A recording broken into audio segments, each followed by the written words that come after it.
നമസ്തേ, സ്വാഗതം ബി2 ഓർഗാനിക്സിന്റെ 78ാമത് എപ്പിസോഡിലേക്ക്. ഈ ചെടി നമുക്കൊക്കെ നല്ല പരിചയം ഉണ്ടാവും. മുത്തങ്ങനെ കുടിവെച്ച പോലെ എന്ന് പറയണത് കേട്ടിട്ടുണ്ടാവും. പറിച്ചാലും തീരാത്ത ഒരു കളസസ്യം പോലെയാണത്.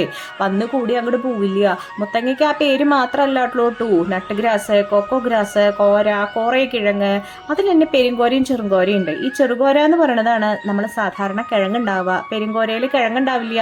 അതിൻ്റെ ഇല പുൽപ്പായ ഉണ്ടാക്കാനാണ് ഉണ്ടാക്കുക. നഗർമോത്ത, മുസ്ത, അതൊക്കെ നമ്മുടെ മുത്തങ്ങയുടെ പേരാട്ടോ.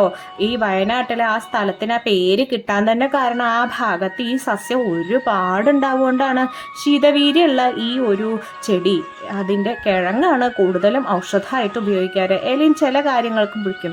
പനി, അതിസാരം, ഗുൽമൻ, അതേപോലെ ഛർദി, വയറിനുണ്ടാവുന്ന അസുഖങ്ങൾ, മൂത്രതടസ്സം, പലതരം കരപ്പന്, സംബന്ധമായിട്ടുള്ള അസുഖങ്ങൾക്ക് കുട്ടികൾക്ക് അടയും ചുട്ടുകൊടുക്കും. അതേപോലെ ദഹനവ്യവസ്ഥയിലെ തകരാറ്, ഓക്കാനം, വീക്കം, പല ഭാഗങ്ങളിൽ നമുക്കുണ്ടാവുന്ന വീക്കം, പേശികളുടെ വിശ്രമം.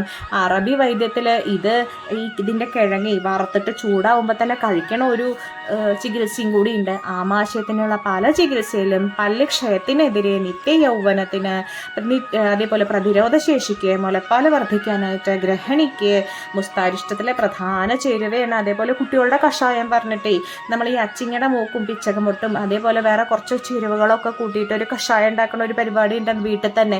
അതിൽ നമ്മൾ മുത്തങ്ങയുടെ ഇടരുണ്ട്. കാരണം ഒട്ടുമിക്ക എല്ലാ രോഗങ്ങൾക്കും ഒരു ഒറ്റമൂലി പറഞ്ഞ പോലെ നമ്മുടെ ഈ മുത്തങ്ങ ഉപയോഗിക്കാം. 15 ഗ്രാം 20 ഗ്രാമും മുത്തങ്ങയും ഒരു ഗ്ലാസ് വെള്ളവും ഒരു ഗ്ലാസ് പാലും അത് പതിവായിട്ട് കുറുക്കിയിട്ട് കൊടുത്തു കഴിഞ്ഞ് കഴിഞ്ഞാൽ കുട്ടികൾക്ക് ഉണ്ടാവുന്ന ദഹനക്കേടും, രുചിക്കുറവും, അതിസാരവും, വയറുകടിയും, വയറിളക്കം ഒക്കെ നിൽക്കും.